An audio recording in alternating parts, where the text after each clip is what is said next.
noite, igreja. A paz do Senhor Jesus esteja no seu coração. Vamos agora para o último momento do nosso culto, é o momento da palavra. É o momento onde Deus tem algo, eu creio que Deus tem algo para minha e para a tua vida. E o desejo do meu coração aqui nessa noite é ser um instrumento de Deus, é ser um canal de Deus para a tua vida, amém? Vamos orar pela última vez para sentar nessa mesa e receber dessa palavra? Pai, nós queremos consagrar esse momento da palavra a Ti, Senhor. Eu quero te pedir que o Senhor me use como um instrumento nas Tuas mãos. Abre os ouvidos, Senhor, de quem está aqui. Abre os ouvidos espirituais, abre os olhos espirituais, para que eles possam ouvir e ver aquilo que está no Teu coração e que eles possam receber daquilo que o céu tem para eles nessa noite, Pai, em nome de Jesus. Amém. Amém, queridos. Então, nessa noite nós vamos iniciar uma série de palavras muito especial. Uma série de palavras que foi baseada no livro de um dos nossos pastores muito querido, o pastor Nini, nosso pastor presidente das nossas igrejas.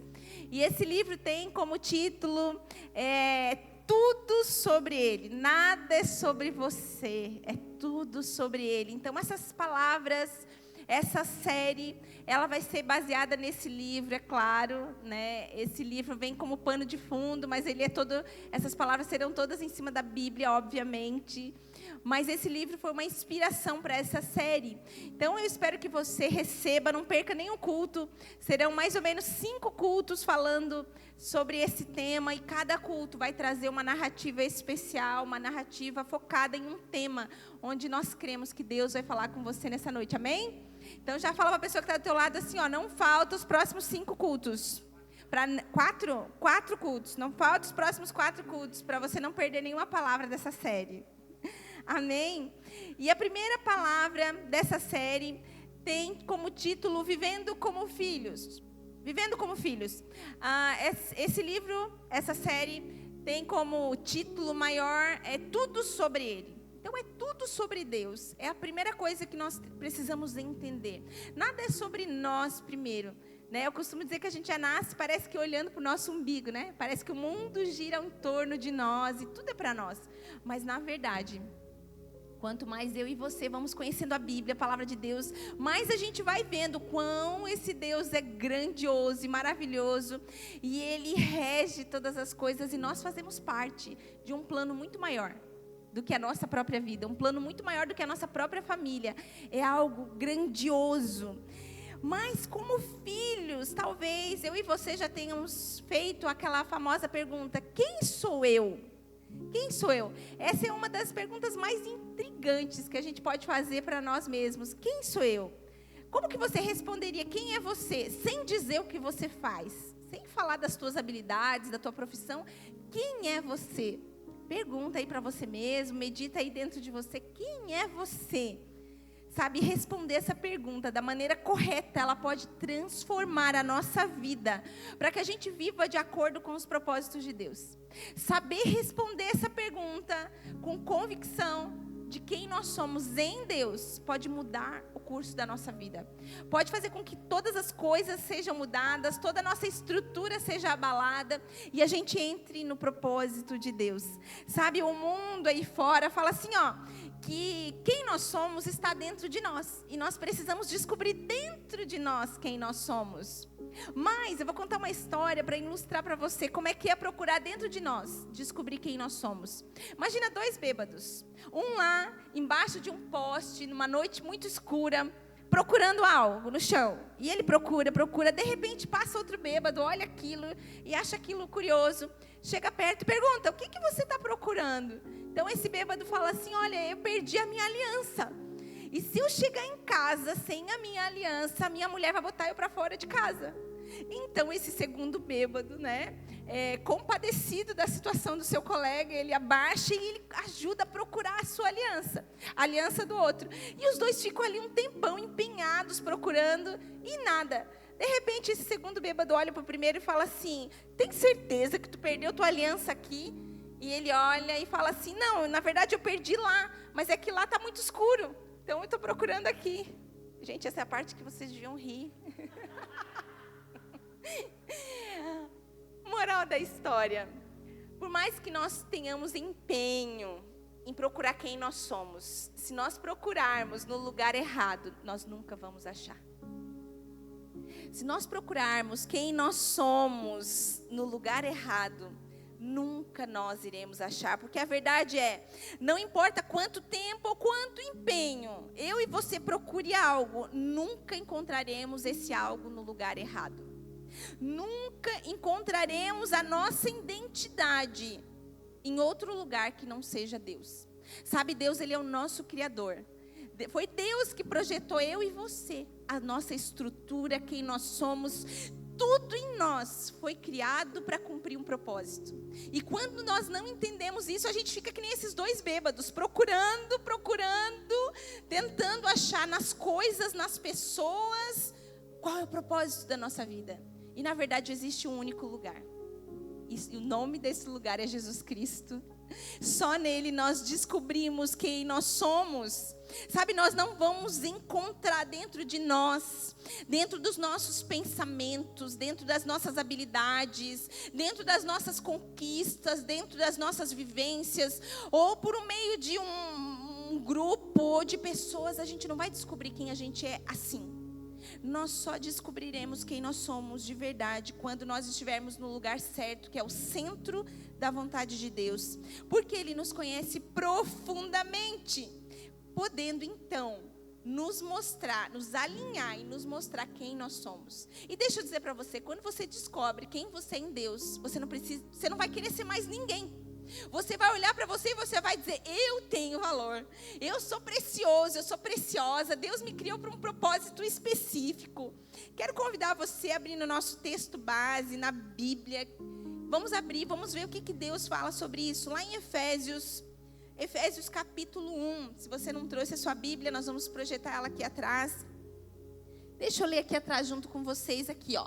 Efésios 1:11 diz assim: nele fomos também feitos herdeiros, tendo sido predestinados conforme o plano daquele que faz todas as coisas segundo o propósito da sua vontade, a fim de que nós, os que primeiro esperamos em Cristo, sejamos para o louvor da sua glória. Qual é o propósito da nossa vida? Em Cristo, manifestarmos o louvor da glória de Deus. É para isso que nós fomos criados. Tudo aquilo que há em nós, a Bíblia diz, todo ser que respira, louve ao Senhor. Tudo que há em você, os seus dons, as suas habilidades, sabe, aquilo que você faz bem, tudo isso foi criado para o louvor da glória de Deus. E quando você viver nesse lugar onde Deus vai ser louvado através da sua vida, você vai se sentir completo. Você vai se sentir completa. Você não vai ficar procurando onde está meu propósito, para que eu fui chamado, o que eu estou fazendo aqui, será que eu estou no lugar certo, será que eu estou fazendo a coisa certa? Quando você estiver nesse lugar que Deus te chamou, né? Quando em Cristo nós descobrimos para que nós fomos feitos de verdade, nós vivemos uma vida de paz e plenitude. O desejo de Deus sempre foi que eu e você permanecêssemos num lugar de filhos. A primeira coisa que Deus nos chama é ser filhos. Sabe, ser filho é algo grandioso. Você faz parte de uma família. Você é filho terreno de alguém, de um pai, de uma mãe. E aquela é a tua família. E independente do que eles façam para você ou você faça para eles, não muda, né? Eles são sua família. E na verdade Deus, Ele nos chama também. Ele chama a humanidade a seguir um caminho. Deus, Ele chama os homens a andar no caminho de bênção, num caminho onde nós estamos debaixo de uma família espiritual. Mas como você sabe, pelo menos a maioria que sabe, um dia o homem escolheu pecar. Adão e Eva lá no Jardim do Éden escolheram a independência de Deus. E quando o homem decide ser independente de Deus, a orfandade passa a habitar no coração do homem. Ele passa a sentir uma sensação de vazio. Ele passa a ficar aquém daquele lugar que Deus o fez. A Bíblia diz que sempre no fim do dia, Deus visitava o homem, tinha um período de qualidade, um tempo de qualidade com o homem, e depois do pecado, porque o pecado de Adão e Eva não foi comer do fruto proibido. O pecado de Adão e Eva foi escolher viver independente de Deus. o nosso pecado hoje continua sendo o mesmo. É quando nós escolhemos a independência de Deus. É quando nós escolhemos viver longe de Deus, viver à beira do caminho. Sabe, Deus sempre vai colocar o seu caminho do nosso lado. O caminho está pronto. E a Bíblia diz: Jesus é o caminho, é a verdade, é a vida. Mas às vezes nós escolhemos andar do lado de fora do caminho e não no caminho que Ele tem para nós. Sabe, essa orfandade que o pecado trouxe para a vida do homem, ele desvia as pessoas do propósito de Deus. Ele desvia essa identidade de filhos. É por isso que muitas pessoas se sentem muitas vezes aquém, longe, sozinhos, abandonados, um vazio no coração. Não sei se você já experimentou disso. Parece que tem um vazio, não importa o que você faça, onde você vá, se você muda para lá, muda para cá, esse vazio permanece. Sabe, isso é porque existe um lugar onde Deus precisa estar. É um lugar que só cabe Deus, a presença de Deus. E hoje eu e você, apesar do pecado, nós temos o direito de nos tornarmos filhos de Deus. A gente ceiou aqui hoje, tivemos o momento da ceia. E a ceia, ela nos lembra que Jesus, ele veio para nos ligar de novo ao Pai, não é mesmo? O pecado que nos separava de Deus já não separa mais. O ouvido de Deus não está surdo para que não possa nos ouvir, nem a sua mão encolhida para que não possa vir nos socorrer. Mas a Bíblia diz que os nossos pecados nos separam de Deus. Mas Jesus, ele vem, ele resolve esse problema nas nossas vidas. E através dele nós não precisamos mais nos sentir órfãos. Você não precisa mais se sentir sozinho, abandonado, deixado de lado, porque agora a sua identidade deve ser uma identidade pautada na Bíblia. E a Bíblia diz que eu e você fomos chamados para ser filhos. Filhos, não escravos. O inimigo de Deus, ele quer nos tornar escravos, mas Deus nos chama nessa noite. Ele nos lembra que eu e você, nós somos chamados para ser filhos, e filhos têm um lugar à mesa. João 1,12 fala assim: mas a todos o quanto o receberam, deu-lhes o poder de serem feitos filhos de Deus, aos que creem no seu nome. Quando nós olhamos esse trecho da Bíblia, deu-lhes o poder de serem feitos filhos de Deus. Está aqui algo, uma revelação talvez para alguns, que nem todos são filhos de Deus. Não. Nem todos, queridos, todos somos criatura, mas filho de Deus passa a ser aquele que aceita o filho. E através do filho nós somos adotados, adotados por Deus através de Jesus. Sabe, há um processo de adoção, há um processo de cura na presença de Deus, há um processo de restauração. Quando nós nos posicionamos segundo o que a Bíblia diz, quando nós reconhecemos que há um caminho para nós andarmos, quando nós percebemos que Jesus é o caminho, é a verdade, a vida, e Ele nos leva ao Pai, e nós nos posicionamos nesse lugar, a nossa vida muda. O nosso palavreado muda, tudo em nós muda, porque nós passamos a depender de um Deus que pode todas as coisas. Nós não dependemos mais do que acontece aqui fora, mas é algo que acontece aqui dentro de nós, e isso muda toda a nossa vida, todo o nosso posicionamento, todas as nossas crenças. Somente quando eu e você, nós soubermos quem é capaz de revelar a plenitude do propósito, é que nós estaremos alinhados com Ele. Somente quando você se identificar como filho de Deus em Cristo Jesus, você vai poder viver a vida que Deus planejou para você. Somente quando você enxergar o reflexo de Cristo em você, é que você vai manifestar as obras do Pai. Somente quando as pessoas olharem para você e enxergarem um pequeno Cristo em você, é que você de fato vai estar vivendo no propósito, alinhado. Gente, isso é muito mais do que está dentro da igreja. Isso é uma vida. A gente diz muito por aí, né, onde a gente vai, que uma vida rendida a Deus é muito mais que um domingo. Imagina você apenas comer no domingo, se alimentar no domingo e passar a semana inteira. Não, o Pai quer filhos diariamente. O Pai quer filhos diariamente na sua presença. Sabe, quando você souber quem você é em Cristo, você vai perceber qual é o teu valor. Você não vai mais deixar as pessoas falar qual é o valor que você tem, não. Quando você descobrir quem você é em Cristo e quem Deus criou você para ser, aí você vai olhar para você e vai dizer: ah, meu querido, eu não vou dar mais o direito das pessoas dizerem quem eu sou, porque eu sou quem Deus diz que eu sou. Sabe, não sei se você percebeu, mas em muitos eletrônicos existem os chips, né? Tem chip hoje no celular, tem chip nos carros, tem chip até em geladeira, televisão, videogame, várias coisas existe chip.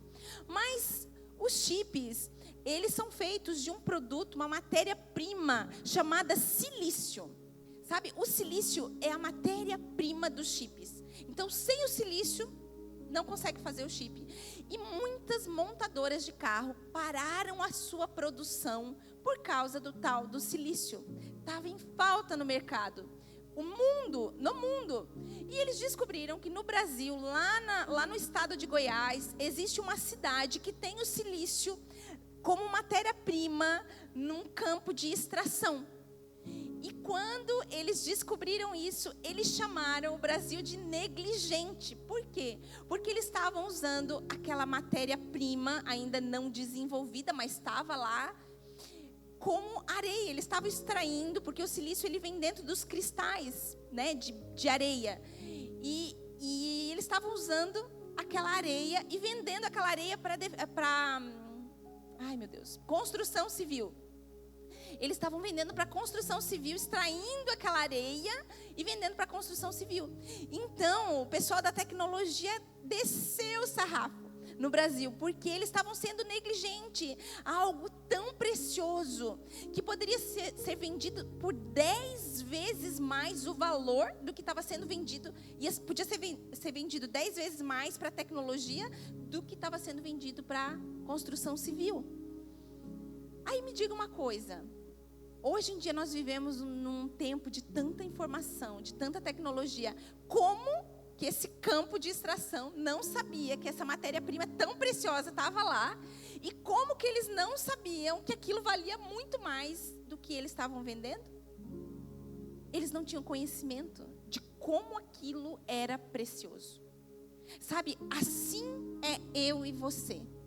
Se nós não soubermos quem nós somos em Deus, a gente pode até estar fazendo alguma coisa na nossa vida, mas nós não estaremos fazendo aquilo que Deus nos chamou. Não estaremos tendo o valor que Deus vê, eu e você. Quando a gente não olha para quem nós somos em Deus, a gente se vende por qualquer coisa. Se vende a modo de falar, né? A gente se entristece por qualquer coisa, tudo afeta a nossa identidade, tudo é motivo de tristeza, tudo é motivo de fazer nós desistirmos. A gente está sempre olhando ao redor e desanimando, sempre achando que o problema é as pessoas, é o lugar que trabalha, é a cidade que está morando. Por quê? Porque há um desalinhamento na nossa identidade. Sabe, isso geralmente acontece com uma mentalidade de gente órfã. Existem muitas pessoas órfãs, sabe? Adultos que são órfãos. Adultos grandes, crianças em corpos de adulto. Mas Deus como um Pai perfeito, Ele nos chama nessa noite a olhar para a nossa identidade. Deus nos chama a olhar para dentro de nós e perguntar: será que nós estamos vivendo debaixo de uma identidade de órfãos? Será que, como nesse exemplo do silício, será que nós estamos olhando para nós e não estamos dando valor? Sabe, pessoas com identidade órfã, elas têm pensamentos como: eu não vou dar conta, ou eu vivo por minha conta, eu não preciso de ninguém. Dois extremos. Ou ela acha que não dá conta de nada, que não pode nada, que ela é a mais miserável de todos os seres, ou ela acha que ela é a melhor de todos os seres e não precisa de ninguém. Extremos, guarde isso. Extremo, sempre que tem um excesso em alguma coisa é porque está apontando para alguma falta. Quando nós sabemos quem nós somos em Cristo, nós não andamos nem no extremo nem no outro, nós andamos no equilíbrio. Pessoas que têm a identidade de órfã, ela sempre acha que tudo que ela tem não é suficiente. Eu queria um carro melhor. Compra um carro melhor. Agora preciso de uma coisa melhor, de uma casa melhor, de roupas melhores. Nunca é suficiente. Pessoas com identidade de órfã, ela não se sente importante. Ou ela só se sente importante quando ela tem algum sucesso, quando as coisas vão bem para ela e ela se sente importante. Mas quando aquilo passa, ela volta de novo. Quando ela vê outras pessoas tendo sucesso, aquilo incomoda. Sabe, deixa eu dizer uma coisa para você. Se o sucesso das outras pessoas incomoda você no seu interior, você precisa olhar para Deus e dizer: Deus, o que tem no meu coração? Sabe, nós precisamos aprender a olhar para o sucesso dos outros e nos alegrar. Porque nós precisamos nos alegrar com aquilo que Deus está fazendo na vida dos outros. Celebrar aquilo que Deus está fazendo na vida dos outros. O inimigo, ele não consegue parar um filho de Deus posicionado. Guarde isso. Ele não consegue parar um filho de Deus posicionado. Então, o que ele vai tentar? Ele vai tentar confundir. Porque quando nós somos confundidos pelo inimigo, nós mesmos paramos. Quando o inimigo nos confunde, a gente mesmo para. Às vezes você estava indo muito bem na fé, crescendo em Deus, fazendo coisas para o Senhor, trabalhando, correndo, apaixonado por Jesus. Então o inimigo olhou para você e pensou: não vou conseguir parar ela. Essa pessoa está muito posicionada em Deus, ela já sabe que ela é uma filha de Deus. Então ele vai começar a confundir. Ele vai começar a trazer coisa estranha para você começar a duvidar. Sabe, eu quero dizer para você, querido, olhe para Jesus. Olhe para Jesus, não olhe para você. Porque quando nós olhamos para nós vemos uma história de limitações. Talvez quando nós olhamos para o nosso passado, a gente vê algumas coisas que tentam nos paralisar. Mas nós não podemos dar poder a essas coisas. Sabe, nós não podemos dar poder para essas coisas que tentam nos paralisar. Mas pelo contrário, nós precisamos olhar para o Senhor. Você pode colocar toda a sua fé em Deus. Você pode crer em Deus de todo o seu coração. Mas se você não confiar, em Deus, que Deus está no controle da sua vida, se você olhar somente para as suas falhas, se você olhar para aquilo que você não é bom, o inimigo vai te enganar, ele vai te parar. Então eu quero perguntar para você nessa noite: quanto poder você tem dado às suas limitações? Quanto poder você tem dado às suas limitações? Quanto poder você tem dado às frases mentirosas que o inimigo sopra na sua mente? Porque deixa eu dizer uma coisa para você. Existem pensamentos que entram aí, que eu sei, porque entram aqui também às vezes.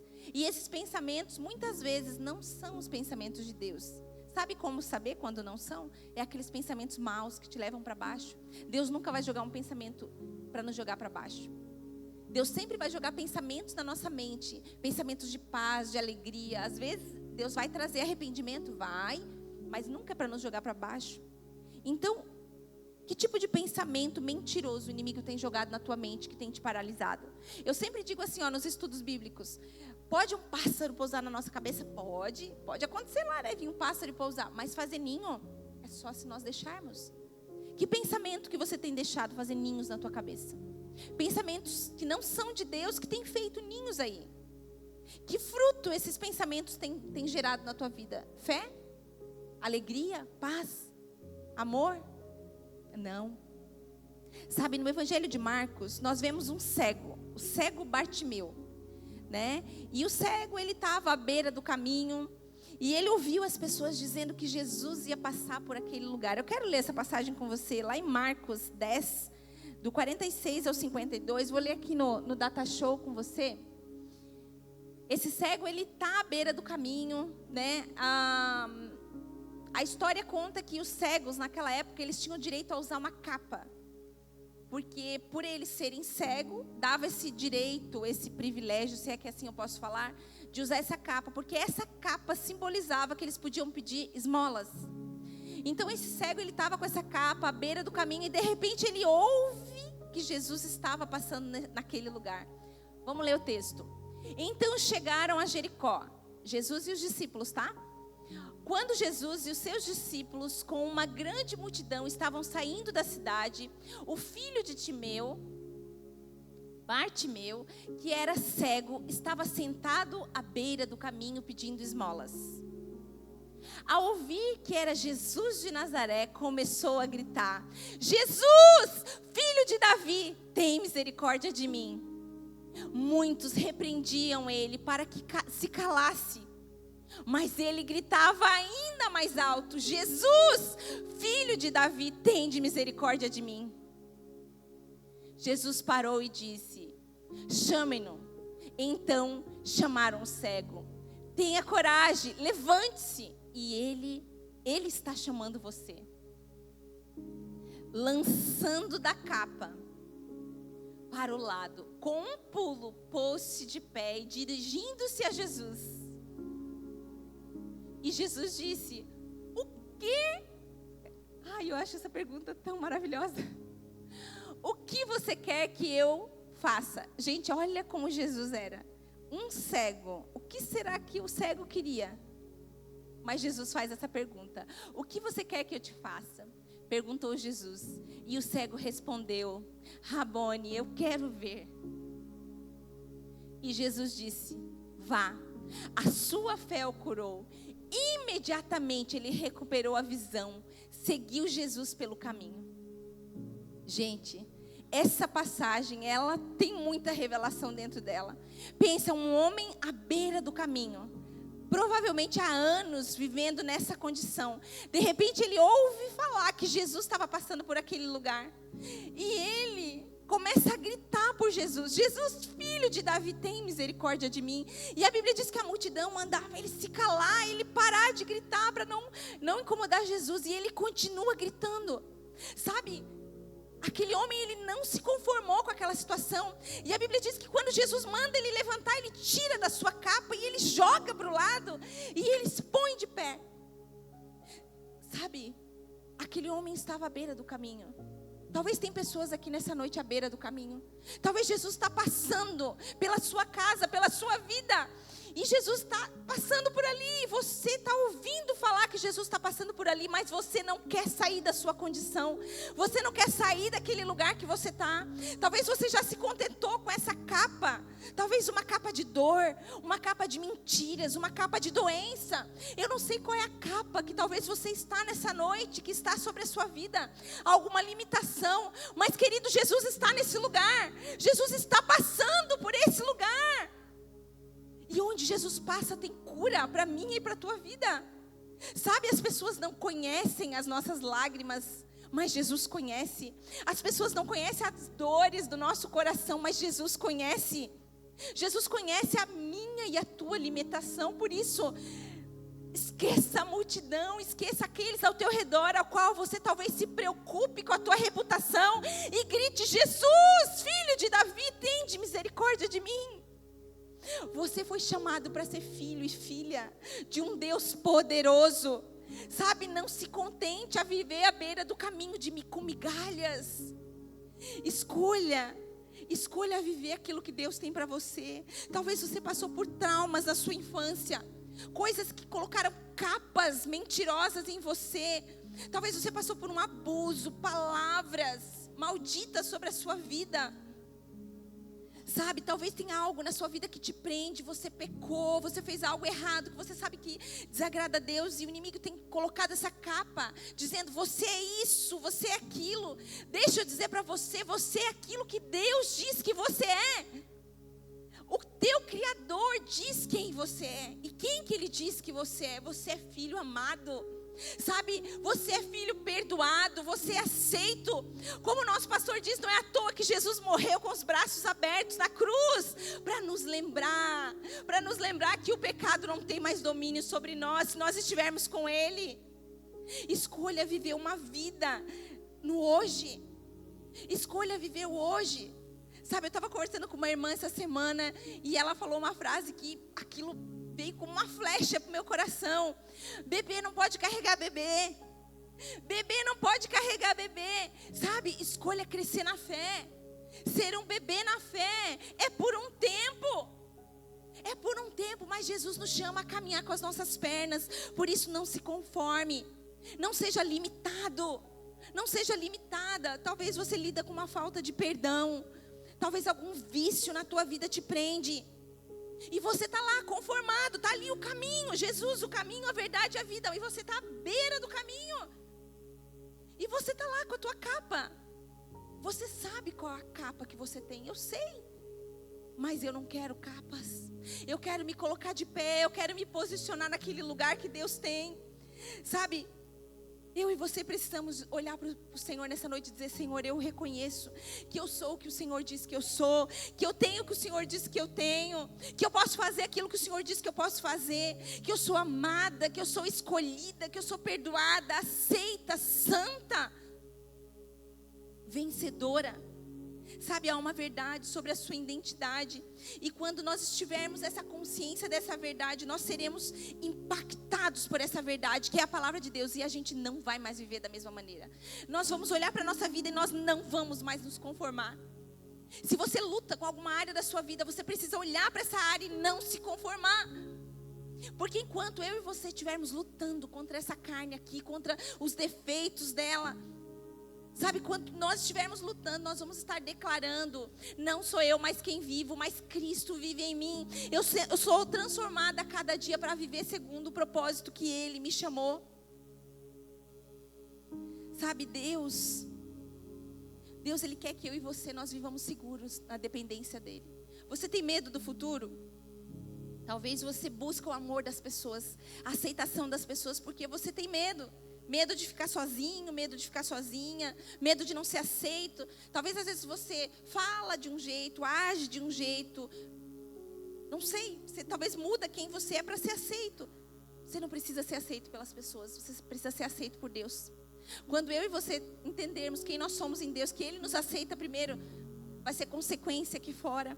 Sabe, o pecado não tem domínio sobre a vida daquele que sabe quem é filho de Deus. Tropeçar, às vezes a gente tropeça. Mas quem é o santo? O santo não é aquele que é perfeito o tempo todo. O santo é aquele que luta contra o pecado. Você luta contra o pecado? Você luta contra as coisas erradas? Esse é o santo. Sabe? Preocupação com o futuro. O que vai ser do amanhã? Onde eu vou estar? O que eu vou fazer? Com quem que eu vou casar? Se eu vou casar? Se eu não vou casar? Faculdade, sonhos, planos, projetos, filhos. Existe um Deus que tem o controle de todas as coisas. E Ele já está lá no meu e no seu amanhã. Ele já tem tudo preparado. Se você estiver no caminho, tenha certeza que é bênção. Tenha certeza que é bênção. Sabe, o caminho que Ele tem preparado para os seus filhos, queridos, nem olhos viram, nem ouvidos ouviram. Sabe, os seus maiores sonhos, os maiores desejos do seu coração não se compara com aquilo que Deus tem preparado para você, para mim e para você. Mas nós precisamos nos colocar no caminho. Quando Deus criou eu e você, Ele preparou um caminho para a gente andar. Sabe, é tipo você pegar um carro de corrida, não sei, de Fórmula 1, um carro que pode correr com uma velocidade muito alta e colocar ele no centro de uma cidade onde é cheio de semáforo. Como que esse carro vai andar? Ele vai andar, mas ele não vai ir no potencial máximo dele, porque aquela estrada limita ele, aqueles semáforos, aquelas lombadas, vai limitar aquele carro. Assim é eu e você. Se nós não estivermos no caminho do Senhor, nós seremos limitados. Entenda, você até vai andar, vai realizar sonhos, vai viver coisas, mas vai estar sempre aquém daquilo que Deus fez você para ser. Você vai estar sempre aquém do propósito. Você vai se sentir uma máquina que não pode, que não vai para frente, que não anda no máximo. Já se sentiu assim? Meu Deus, parece que eu tenho tantos planos, tantos projetos, mas não vai, não sai, não vai para frente. Talvez está faltando você se colocar no caminho. Porque quando nós estamos no caminho, nós nos alinhamos com a vontade do Pai. E o Pai coopera para que os nossos planos deem certo. Mas nós entregamos a nossa vida nas mãos dEle. E aqueles sonhos que nós achávamos que era grande, nós vemos que se torna pequeno diante daquilo que o Pai tem. Então eu quero te dar aqui 5 dicas práticas. Se você já é um filho de Deus, se você quer se tornar um filho de Deus, se você quer receber Jesus nessa noite como seu Senhor e Salvador, ou se reconciliar com Ele, ou se você já vive debaixo dessa aliança com Deus, existem 5 coisas que um filho de Deus precisa saber. A primeira é renovação de mente. Romanos 12:2 diz: não se amoldem ao padrão deste mundo, mas transformem-se pela renovação da vossa mente, para que vocês sejam capazes de experimentar a boa, agradável e perfeita vontade de Deus. Queridos, não dá para viver o novo de Deus com uma mentalidade antiga. Não dá para viver o novo de Deus pensando como que eu vivia antigamente, como que era antigamente, ou no futuro, como será meu futuro. Você precisa renovar sua mente com a palavra de Deus, porque daí você vai ser capaz de aceitar, de receber, de comprovar, de aprovar. Nota que você tem que, a Bíblia diz que você tem que provar. Como é que é quando a gente prova uma comida? A gente tem que experimentar, você precisa experimentar. Talvez até hoje você ouviu falar do que é andar com Deus, mas Deus nos convida nessa noite a renovar a nossa mente para que você experimente. Deus quer que você seja um instrumento nas mãos dele. Deus quer que você viva um novo. Deus quer que você talvez saia dessa mornidão que você está vivendo há tantos anos. Sabe, queridos, estar aqui dentro da igreja não é uma garantia que você vai viver o melhor de Deus, mas estar aqui dentro da igreja é saber que Deus derrama sobre a igreja um fogo, e você é uma brasa dessa fogueira, e o Senhor quer te aquecer. Então renove a sua mente, sabe, tire um tempo todos os dias para meditar na Bíblia. Se você não fez um estudo bíblico, venha fazer um estudo bíblico. Se você já fez, se você já conhece bem a Bíblia, aumente o seu tempo de devocional. Gaste mais tempo com Deus. Gaste mais tempo orando. Gaste mais tempo na presença de Deus. Desenvolva disciplina e constância. Disciplina e constância diariamente. Então, transforme a sua mente pela renovação com a palavra. Segundo ponto, desenvolva um relacionamento íntimo com Deus. João 15:4 fala assim, ó: permaneçam em mim e eu permanecerei em vocês. Nenhum ramo pode dar fruto por si mesmo, se não permanecer na videira. Vocês também não podem dar fruto se não permanecerem em mim. Olha isso, Deus fala assim, ó: permaneçam em mim e eu permanecerei em vocês. Ele não fala o contrário. Permanecerei em vocês se vocês permanecerem em mim. Não, ele diz: vocês permanecem em mim e eu permanecerei em vocês. Ou seja, o passo de estar com Deus é nosso primeiro. A Bíblia diz que não tem como a gente dar fruto se nós não estivermos ligados na videira. Talvez você está querendo realizar sonhos, fazer coisas grandes, mas você está indo só pela força do seu braço. Você não está orando, você não está buscando a Deus, não está buscando direção. Deus, Ele quer fazer parte dos meus e dos teus projetos. Deus, Ele quer te dar ideias. Deus quer desenvolver em você o teu potencial. Foi Ele que te criou, Ele sabe do que você é capaz. Mas longe dele, longe da videira, querido, é a força do braço, é limitado. Então viva uma vida de oração, de adoração sobrenatural. Sabe, não faça isso por obrigação. Eu tenho que ler a Bíblia, hoje eu tenho que ir na igreja, que saco. Não! Desejo de coração. Desejo de coração estar na presença de Deus. Terceiro ponto, confie e dependa de Deus. Provérbios 3, do 5 ao 6, fala assim: confie no Senhor de todo o teu coração e não se apoie no seu próprio entendimento. Reconheça o Senhor em todos os seus caminhos e Ele endireitará as suas veredas. Sabe, desafie-se a confiar em Deus. É um desafio. Gente, quando Adão e Eva pecaram lá no jardim, como eu falei no começo, o pecado deles não foi comer do fruto. O pecado deles foi desobedecer. Tinha um jardim inteiro para eles comerem. Mas a Bíblia diz que eles escolheram ir lá e comer. A desobediência, a independência. Quando eu e você escolhemos andar independente de Deus, há consequências. Mas Deus nos chama: venha viver debaixo da minha dependência. Eu quero estar com você. Sabe aqueles momentos que você está em crise? Eu quero estar com você. Sabe aqueles momentos que você está com medo? Eu quero estar com você. Sabe aqueles momentos que você está sentindo dor do seu coração vazio? Eu quero estar com você. E você não precisa estar dentro da igreja apenas para estar com Deus, mas Deus quer estar com você lá no seu trabalho. Talvez você vai no banheiro para respirar e é lá sentado naquele vaso ou dobrando seus joelhos naquele banheiro que Deus vai se revelar para você e vai falar os segredos do coração dele para você. Sabe, Deus está nos chamando para viver mais perto de Deus, deixando as preocupações. O quarto e penúltimo ponto: viva em comunhão com Deus. Hebreus 10, 25 fala assim: não deixamos de nos reunir como igreja, como é o costume de alguns, mas encorajemo-nos uns aos outros, ainda mais quando vocês veem que o dia se aproxima. Que dia, gente? É os dias maus. A Bíblia diz assim, ó, não deixa de vir na igreja como é o costume de alguns, porque o dia mau está chegando. A Bíblia fala, é clara, o fim dos tempos está aí. Se você olhar para o mundo hoje e para o mundo há 10 anos atrás, muita coisa mudou. O mundo vai de mal a pior, meu querido, minha querida, e não vai melhorar segundo o que a Bíblia diz. Sabe, só vai piorar. E o que a igreja tem como papel nisso? Posso buscar Deus lá na minha casa, Deus está lá na minha casa, mas é claro que Deus está na sua casa, Deus está no seu trabalho, Deus está no seu quarto. Mas aqui nós nos encorajamos, nós vivemos a vida de Deus uns com os outros, nós aprendemos a suportar uns os outros, a amar, a caminhar junto. Sabe, então viva em comunhão com Deus e com a igreja. Vá no hub, e lá no hub você vai encontrar pessoas imperfeitas.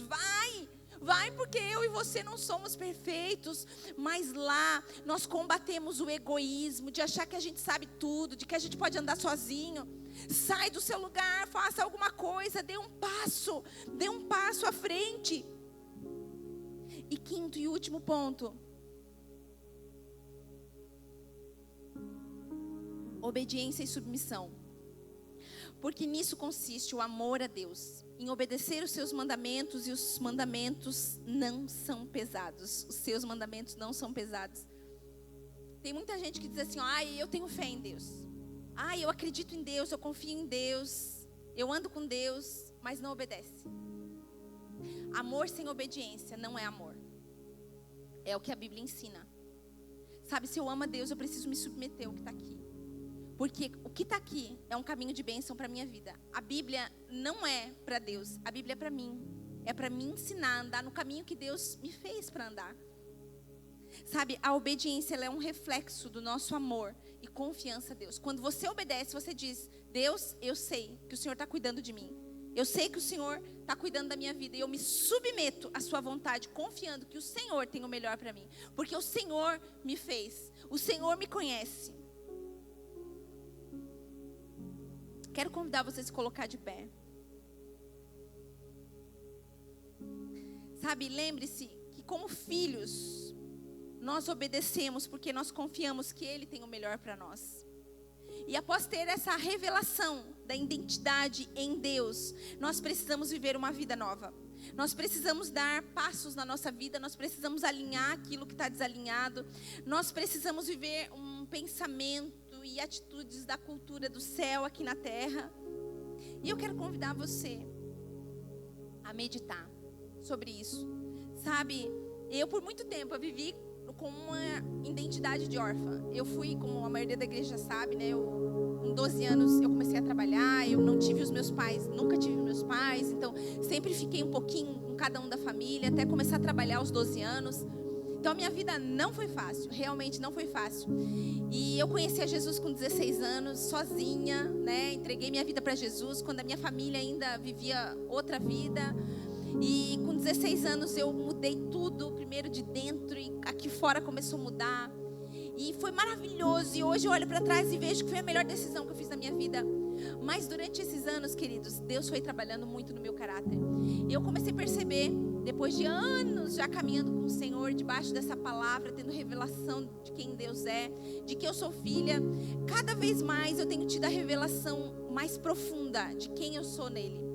E em alguns momentos da minha vida eu olhava para mim e pensava, Deus, por que eu ainda me sinto assim quando alguém reage assim? Por que eu reajo assim diante dessas situações? Isso aqui não deveria me afetar, isso aqui não deveria me incomodar. Eu sei que eu sou tua filha, eu sei que eu sou amada, eu sei que eu sou perdoada. Deus, por que eu ainda reajo com ira às vezes? Por que eu ainda sou assim dura às vezes? Muitos anos já caminhando com o Senhor. Um dia eu fiz essa oração e Deus falou assim, minha filha, porque você ainda tem resquícios de orfandade na sua identidade. Talvez você também está aqui nessa noite, talvez você se sente órfão em algumas coisas. Quero convidar você a fechar os seus olhos. Sabe, medita aí. Se em algum momento você se sentiu rejeitado por alguém, talvez teus pais, Talvez você teve os seus pais dentro de casa, mas se sentiu órfão porque ele não foi um pai e uma mãe presente, e mais ausente do que presente, na verdade. Sabe, esse é um dia de você se posicionar em Deus. Talvez você passou por um relacionamento e isso deixou uma marca profunda em você. Talvez abusaram de você, talvez deixaram você de lado, talvez você teve um pai agressivo, uma mãe agressiva. Eu não sei o que você passou, mas Deus sabe. E nessa noite o Senhor te chama a se tornar filho e filha. E com os olhos fechados ainda, eu quero fazer um convite. Eu quero fazer 2 convites nessa noite. A Bíblia diz que com a boca nós confessamos a Jesus como nosso Senhor e Salvador, e com o coração nós cremos. E esses 2 atos, eles nos colocam num caminho de salvação. Esses 2 atos de fé simples nos colocam num caminho. Então, se tem alguém nessa noite que não fez a oração de confissão de aceitar Jesus com a sua boca e não creu em nenhum momento com mais força no seu coração, eu quero convidar a sair do seu lugar como um passo de fé, como aquele cego que saiu do seu lugar e gritou: Jesus, filho de Davi, tende misericórdia de mim. Eu quero convidar você a vir à frente. Todos os outros permaneçam com os olhos fechados. Eu quero convidar você. Esse é o primeiro convite. O segundo convite é sobre reconciliação. Talvez você está afastado de Deus. Talvez você tenha andado segundo o teu próprio entendimento, fazendo as tuas próprias escolhas, andando do teu jeito, do jeito que você acha certo. Mas o Senhor diz nessa noite: meu filho, minha filha, há um caminho de bênção para você. Eu quero te posicionar num lugar onde você vai se sentir no centro da minha vontade. Onde as coisas aqui fora não vão mais te abalar, onde você não vai ser levado contra o vento, onde você vai perceber o teu valor. Eu quero convidar você a vir aqui na frente. Sabe, se você sente no seu coração que você está afastado do Senhor, afastada, se você sente que você precisa dar um passo em direção a Deus, precisa buscar um pouco mais esse Deus, crescer um pouco mais na palavra de Deus, é noite de reconciliação.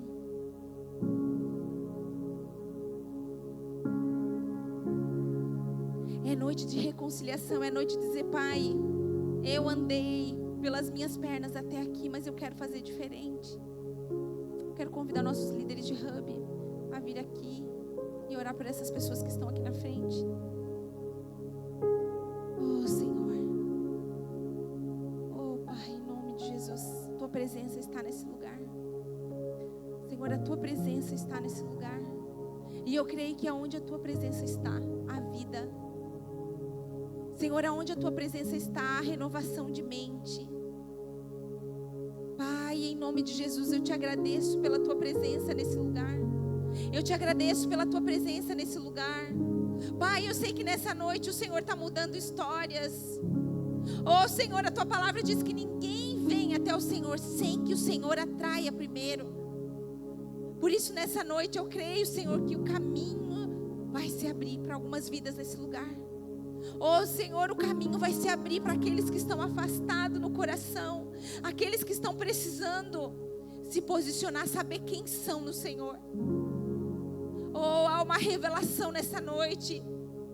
A sua vida não é sobre você, a sua vida é sobre Ele. É sobre o que Ele tem para você, é sobre o que Ele pensa de você, é sobre os planos dEle para a tua vida. Talvez você está andando de um jeito, mas o Senhor te convida nessa noite a andar do jeito dEle. Há um jeito certo de andar, há um jeito certo de se posicionar, há um lugar para você. Sabe, há um caminho. Talvez você não se sinta digno e digna, mas o Senhor Jesus falou assim, ó: vinde a mim como estás, vinde a mim como estás, sujo da lama do pecado, cansado, sobrecarregado. Jesus está nesse lugar, e assim como a Bíblia diz, Jesus está passando nesse lugar, a presença de Deus está nesse lugar, e você não pode ficar aquém aquilo que Deus está fazendo. Deus quer te usar. Quando você sair dessa igreja, se tem alguma capa que você tem vestido, se tem alguma capa que está sobre a tua vida de pecado, se tem alguma capa de medo, de falta de perdão, se há alguma coisa que você está usando e que não vem de Deus, eu quero te convidar a vir à frente e a entregar aos pés da cruz essa capa e dizer: Deus, eu não quero andar com isso. Deus, eu não quero andar com esse peso na minha vida. Deus, eu quero ser livre para viver aquilo que o Senhor me chamou. Deus, Ele tem planos de fazer você prosperar nos seus caminhos. Oh, há planos de prosperidade, há planos de paz, de alegria. Talvez você não tenha vivido a plenitude da alegria na sua família, na sua casa. Talvez há uma tempestade dentro da sua casa. E o Senhor diz nessa noite: se posiciona. O Senhor sempre começa por um. O Senhor sempre começa por um. Talvez você é um. O Senhor está te chamando para dizer: meu filho, minha filha, não fique à beira do caminho. Não fique aquém daquilo que eu fiz você para ser. Há uma luz, há uma luz. E essa luz precisa brilhar dentro de você. Você não nasceu para viver nas trevas. Você não nasceu para viver nas trevas em nenhuma área. Você não nasceu para viver nas trevas em nenhuma área. A cura, a libertação para os filhos. Oh, Pai. Oh, Senhor, eu te agradeço, Senhor. Eu te agradeço, Senhor, por esse lugar. Eu te agradeço por essa casa. Eu te agradeço pela tua presença. Eu te agradeço, Deus. Eu te agradeço porque você é um Deus bom. Um Deus que não nos abandona, que olha para o nosso coração. Pai, olha para o coração de cada um que está aqui nessa noite. Oh, Senhor, fala com cada um naquilo que cada um precisa. Trata o coração de cada um, Senhor. Em nome de Jesus. Em nome de Jesus. Encha minha vida, Espírito, encha minha vida, enche-me com teu poder, pois de ti eu quero ser. Espírito, enche o meu ser. As minhas mãos eu quero levantar e em louvor te adorar. Meu coração eu quero derramar diante do teu altar. As minhas mãos eu quero levantar e em louvor te adorar. Meu coração eu quero derramar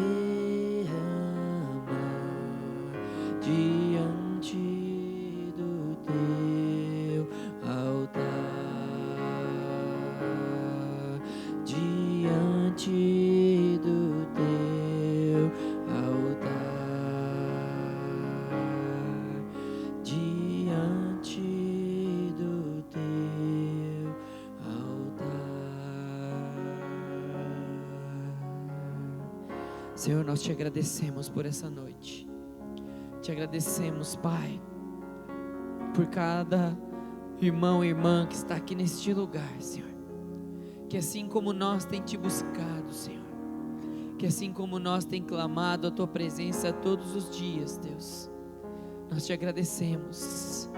E eu te peço, Senhor, que o Senhor esteja com cada um nesta semana, Deus, que se inicia hoje, com seus afazeres, com seus desafios, com seu trabalho, no estudo, na sua família, nos seus relacionamentos. Que possamos todos sair daqui, Senhor, sabendo que aqueles que receberam o Filho, a estes deu-lhes o poder de serem chamados filhos de Deus. E nós estamos aqui, Senhor, como os teus filhos. Papai, vem sobre as nossas vidas. Vem sobre as nossas vidas de uma maneira diferente esta semana. Onde nós estivermos, que nós possamos sentir a tua presença. E que o Senhor possa encontrar aqui desse lado pessoas com as mãos levantadas diante de ti, como aquela criança que levanta os seus braços na direção do Pai para receber um abraço, para receber um colo. Que nós possamos ser estas pessoas que correm na tua direção. Em nome de Jesus é que nós te pedimos. Amém. Amém. Amém, queridos. Então que nessa semana você possa buscar mais a presença de Deus, meditar na palavra de hoje sobre sermos filhos e filhas de Deus. E no final das contas, a conclusão é tudo sobre Ele. Você pode dizer isso para alguém? É tudo sobre Ele. Mas diga assim, ó, e Ele te ama muito. Glórias a Deus. Vamos levantar as mãos. Aponta para o irmão aí do teu lado. Diga assim: que o amor de Deus, que a graça de Jesus e a comunhão do Espírito Santo esteja com você, aonde você estiver, durante esta semana, como um filho, uma filha, amado, amada de Deus. Deus te abençoe. Glória a Deus.